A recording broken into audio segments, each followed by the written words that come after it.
क्या आपको पता है अयोध्या में विराजमान प्रभु श्री राम जी की मूर्ति की आकृति किसने उकेरी थी? क्या आप जानते हैं कि वह शख्सियत कहाँ की रहने वाली है?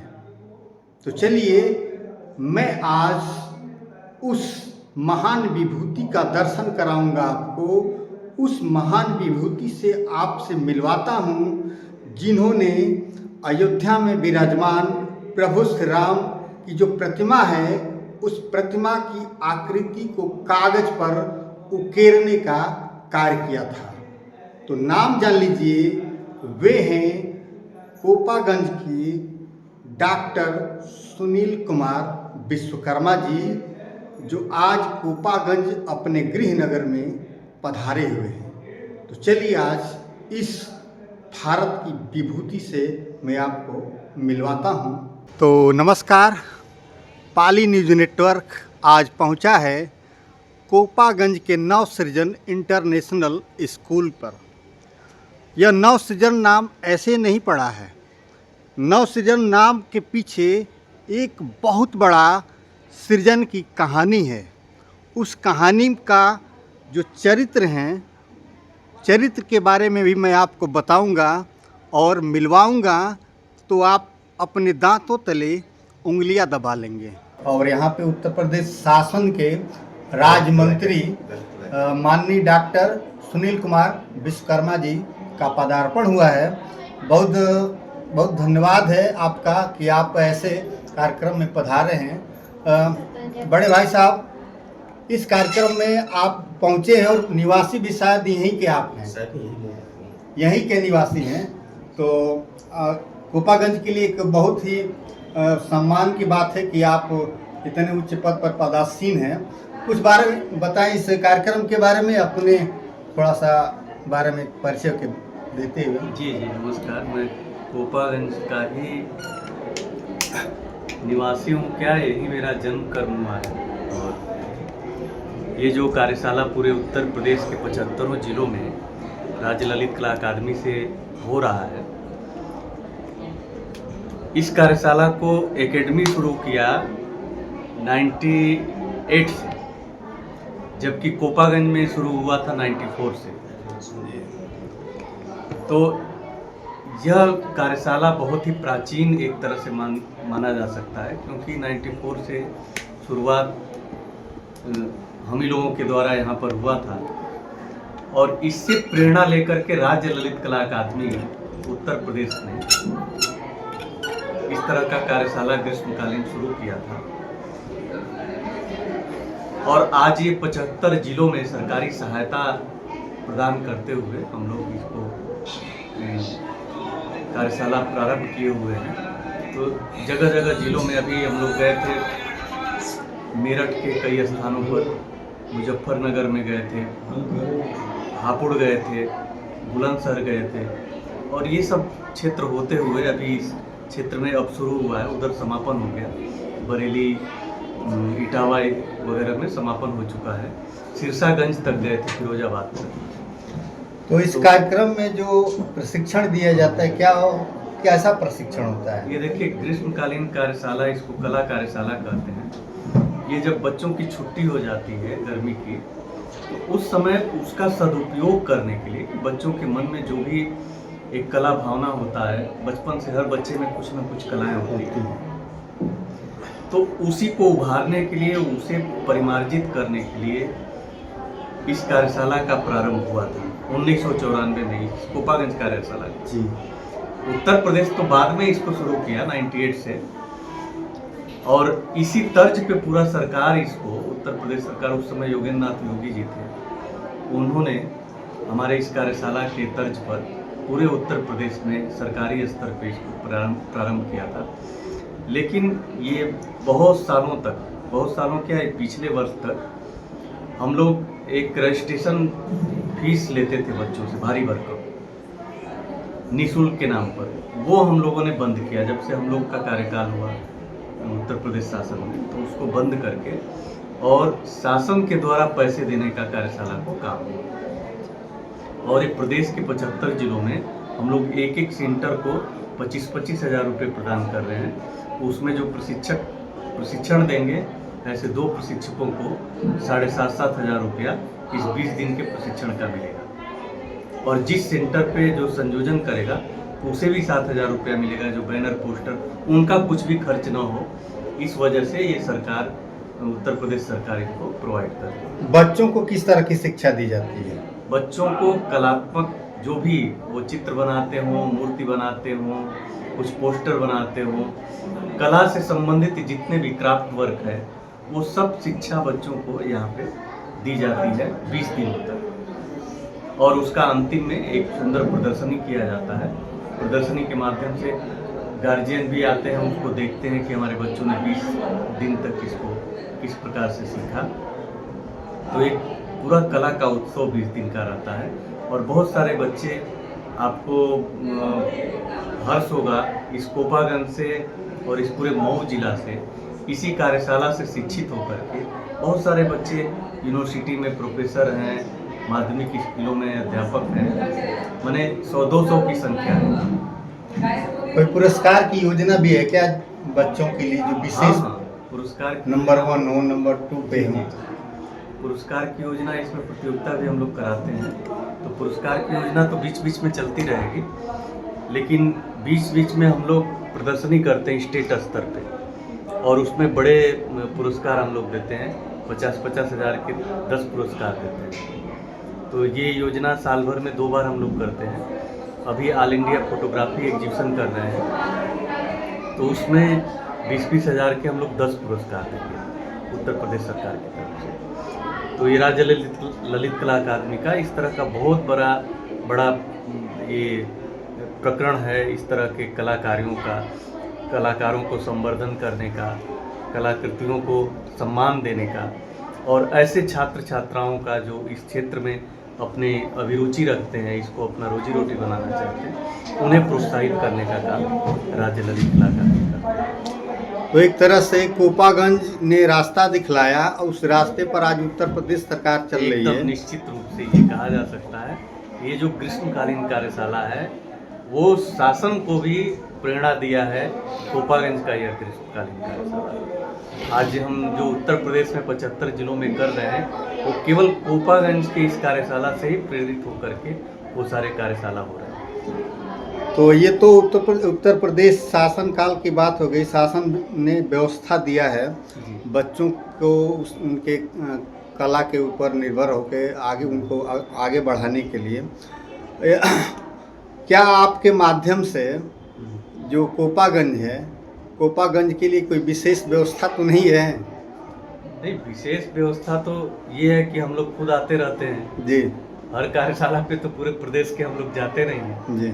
लेकिन यहाँ पर हम लोग स्वयं आते हैं, और यहाँ पर जिस भी तरह की व्यवस्था चाहिए, अब मैं खुद यहाँ अध्यक्ष हूँ प्रदेश में, और इसी कोपागंज के दूसरे सुनील कुमार सिंह कुशवाहा जी आप सदस्य हैं, प्रफुल्ल चंद्र जी अभी बाहर हैं, वो भी सदस्य हैं, तो 2-2 सदस्य तो यहीं के हैं और अध्यक्ष भी यहीं का है।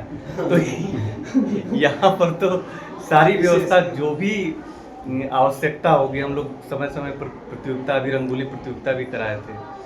तो जो भी कार्यशाला, अब ये क्या है ना कि कोपागंज में हम लोग अब रह नहीं रहे हैं, क्योंकि सब लोग जॉब करते हैं बाहर में।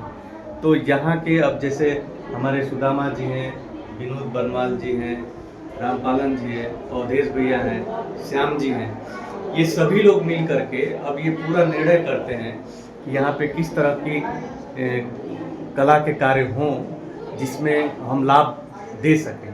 तो ये अब आप लोग गार्जियन हैं, आप लोग यहाँ रहते हैं, और आप लोग जो निश्चित करेंगे, हम लोग तो जो भी आवश्यकता होगा शासन स्तर पे हम लोग प्रोवाइड करेंगे। तो ये थे उत्तर प्रदेश सरकार के ललित कला एकेडमी के वर्तमान अध्यक्ष डॉक्टर सुनील कुमार विश्वकर्मा जी। बहुत बहुत धन्यवाद भाई साहब। एक चीज मैं बताना चाहूँगा। जी बताएं।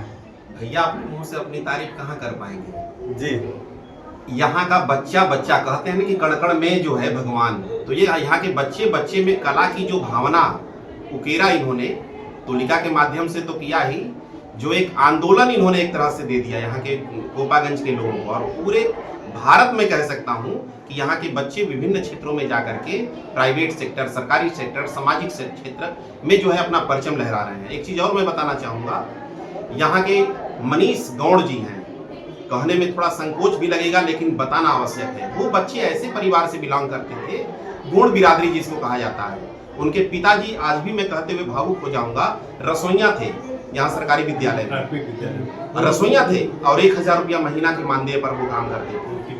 और उनकी माता जी भी। ऐसे ऐसे बच्चे जो आज के डेट में असिस्टेंट प्रोफेसर शिमला में है। ये अब सोचिए कि डॉक्टर सुनील कुमार विश्वकर्मा भैया ने स्वयं तो सफल हुए ही, लेकिन सफलता वो मायने नहीं रखती है जो स्वयं के लिए है। इन्होंने भागीरथी का काम किया है इस कोपागंज के क्षेत्र के लिए, और स्थापित सदस्य के रूप में मैं हूँ। मैंने जब हम लोग, याद है कोल डिपो यहाँ पे था, सुनील जी का अपने सहपाठी हैं, और उसमें हम लोग बेंच पर बजाते थे। उस समय डॉक्टर सुनील कुमार विश्वकर्मा भैया, मैंने उस समय बीम्यूज में बीएफए में एडमिशन नहीं लिए थे, जो अंडे का जो गत्ता होता है उससे तैयार करके, और नटराज जी का भव्य मूर्ति बना था। और उस समय जहां तक याद है बहुत सारे कार्यक्रम भी उस समय कराए गए, और जन सहयोग से और अपने पॉकेट खर्च से भी हम लोगों ने निकाल करके कराया, जो आज के तारीख में भी असंभव है। विजय कपूर भैया थे, उनका कार्यक्रम, कोहिनूर लांगा का कार्यक्रम, फिर जो है शेखर सेन का कार्यक्रम आया था, कबीर रंगधारा, बहुत सारे का कार्यक्रम संस्कार भारती के माध्यम से। आप ही की ये उपज है, आप ही की ये देन है। यहाँ पर योगेंद्र बाबा भी कितनी बार आए, जो कि स्वयं में वरिष्ठ प्रचारक रहे राष्ट्रीय स्वयंसेवक संघ के, और ललित कला के लिए वो बराबर समर्पित रहे। संस्कार भारती के स्थापित वो संस्थापक हैं वो, और उनका आगमन यहाँ पर हुआ। तो बहुत ही सौभाग्य है डॉक्टर सुनील कुमार विश्वकर्मा जी का यहाँ पर जन्म लेना, सुनील मौर्य जी का, और ऐसे तमाम बच्चा बाबू वर्मा है, लक्ष्मण गौड़ जी हैं, जिनका मैंने नाम लेते लेते उंगलियां कम पड़ जाएंगी। ऐसे ऐसे लोग इनकी देन में हैं। बहुत बहुत धन्यवाद भैया। अब चलते हैं सुनील कुमार मौर्य जी के पास। भैया अपना परिचय थोड़ा सा बताते हुए अपना पक्ष रखें इसके बारे में। मैं डॉक्टर सुनील कुमार सिंह कुशवाहा, मैं काशी हिंदू विश्वविद्यालय में हूँ, और मैं यहीं पे जन्म लिया। भाई साहब के संरक्षण में हम सब ने साधना शुरू किया, और ये कार्यशाला जैसा कि इन्होंने बताया 1994 से हमने प्रारंभ किया हम सब मिलके, और यह इतने अधिक मात्रा में छात्रों का निर्माण किया, उनको इस दृश्य कला के क्षेत्र में, संगीत के क्षेत्र में अनेक छात्रों को आगे बढ़ाया, और वो जो आज के समय में अनेक जगहों पे अध्यापन का कार्य कर रहे हैं, कला क्षेत्र में प्रोफेशनल वर्क कर रहे हैं, और स्वयं के प्रगति के साथ क्षेत्रीय पूरे मऊ समाज, जो मऊ क्षेत्र है उसके प्रत्येक गांव में जो भी अगर इस तरह की कला दिखती है उन किसी छात्र के अंदर, तो उनको स्वयं सहयोग करते हैं और उनको आगे बढ़ाते हैं। और आज पूरे, जैसा कि आप लोगों ने बताया कि पूरे देश भर में यहाँ के विद्यार्थी वरिष्ठ पदों पे कार्य कर रहे हैं और कला के क्षेत्र में राष्ट्रीय स्तर का योगदान दे रहे हैं। निश्चित रूप से अभूतपूर्व है, और यहाँ की यह श्रृंखला, ये ऐतिहासिक कार्यशाला है, और हम ऐसा विश्वास करते हैं कि जैसे लंबे समय से चल रहा है और आगे भी चलता रहेगा, और कला जगत का संरक्षण संवर्धन करता रहेगा। तो कोपागंज से निकलकर एक विभूति जो BHU तक पहुंची, उनका वक्तव्य आपने सुना। बगल में बैठे हैं भाई साहब, अपना परिचय दीजिए और इसके बारे में अपना वक्तव्य। रामा वर्मा सहायक अध्यापक हैं प्राथमिक में। एक चीज़ छूट गई है, पूरे राज्य स्तर पे डॉक्टर संपूर्णानंद का नाम आप लोगों ने सुना होगा। एक समय था सन 1962 में डॉक्टर संपूर्णानंद राज्य ललित कला अकादमी उत्तर प्रदेश के अध्यक्ष हुआ करते थे, और आगे चल के उन्होंने उत्तर प्रदेश के CM के पद को सुशोभित किया। और डॉक्टर संपूर्णानंद आज़ादी के भी लड़ाई में रहे, उनका नाम पूरे देश में नहीं विदेश में भी सभी लोग चर्चित हैं। और ये कोपागंज की धरती आज धन्य है कि उस पद को सुशोभित करने के लिए इस कोपागंज धरती के लाल हमारे बड़े भाई आदरणीय डॉक्टर सुनील कुमार विश्वकर्मा जी उस पद को सुशोभित किए हुए हैं, और इस कण से निकले हुए, और इस कण कण का ऋण है कि डॉक्टर सुनील कुमार विश्वकर्मा जी इतने बड़े पद पे होते हुए भी इतनी सरलता, सहजता जो कोपागंज के लिए उपलब्ध रहते हैं, सारे बच्चों के लिए उपलब्ध रहते हैं। बच्चों की चिंता करना, कार्यशाला की चिंता करना, यहाँ से जो जितनी विधा है, जो कला की, मूर्ति की जितनी भी विधा है, उसके बारे में चिंतित रहना, कैसे प्रगति हो, कोपागंज का नाम विश्व मंच पे छापित रहे, ऐसा प्लेटफॉर्म बच्चों को मिले, जो सदैव बच्चे यहाँ से निकल करके और इस कोपागंज की धरती को विराजमान रहें, अच्छे अच्छे पदों पे रहें और इसको आगे बढ़ाते रहें। और इनका मैं तहे दिल से दोनों अपने सहपाठी मित्रों का, अपने बड़े भाई का मैं स्वागत करना चाहता हूं कोपागंज की धरती से कि इतने बड़े पद पे होते हुए भी आज कोपागंज के हर एक बच्चे की चिंता करना आप में सदैव दिखाई देता है। धन्यवाद। तो इसी क्रम में हम सब धन्य हैं कि आप डॉक्टर सुनील कुमार विश्वकर्मा के अग्रज बड़े भाई साहब भी यहाँ पे बैठे हुए हैं। भाई साहब, आप अपने परिचय देते हुए आप भी अपना पक्ष रखें, 2 शब्दों में इसको विस्तार पूर्वक थोड़ा सा बताएं। मैं नरेंद्र कुमार शर्मा और डॉक्टर सुनील विश्वकर्मा के बड़े भाई हैं। हम लोग का मकान यही देवकली बिशनपुर, यहाँ से बापू इंटर कॉलेज के पीछे पड़ता है, वहाँ के हम लोग रहने वाले हैं। असली मूल निवासी तो हम लोग बहादुरगंज के, और यहाँ पर हमारे पिताजी के पिताजी का यहाँ निवास था। हम लोग यहाँ पर तब से यहाँ पर रह रहे हैं सन 1963 से। और इस धरती का और माता कुपेश्वरी माता जी का आशीर्वाद है कि हमारे छोटे भाई डॉक्टर सुनील विश्वकर्मा आज कोपागंज की धरती से निकल करके पूरे विश्व स्तर पर छाए हुए हैं। सब कोपागंज नगरवासी और भोले बाबा और माता जी का आशीर्वाद। धन्यवाद भैया। आप अपना परिचय देते हुए भी अपने बारे में और इस मैं अवधेश कुमार गुप्ता, ट्रांसपोर्ट व्यवसाय से हमारा है जी, कुछ कहें अपने भैया का कार्यक्रम सहयोग के बारे में। सदैव हाँ, मिलता हाँ, रहता है। हाँ, हर हाँ, तरीके का सहयोग, समय से लेकर के बच्चों को प्यार दुलार सारी चीजें अवधेश भैया का मिलता रहता है। संस्कार भारती को, राज्य ललित अकादमी को, और कोपागंज में कोई भी कार्यशाला हो, भैया की उपस्थिति सदैव रहती है। तो बहुत बहुत धन्यवाद आप महान विभूतियों का इस कोपागंज की धरती पर पाली न्यूज़ नेटवर्क के तरफ से। फिर मिलते हैं अगली वीडियो में, तब तक देखते रहिए पाली न्यूज़ नेटवर्क। बहुत बहुत धन्यवाद।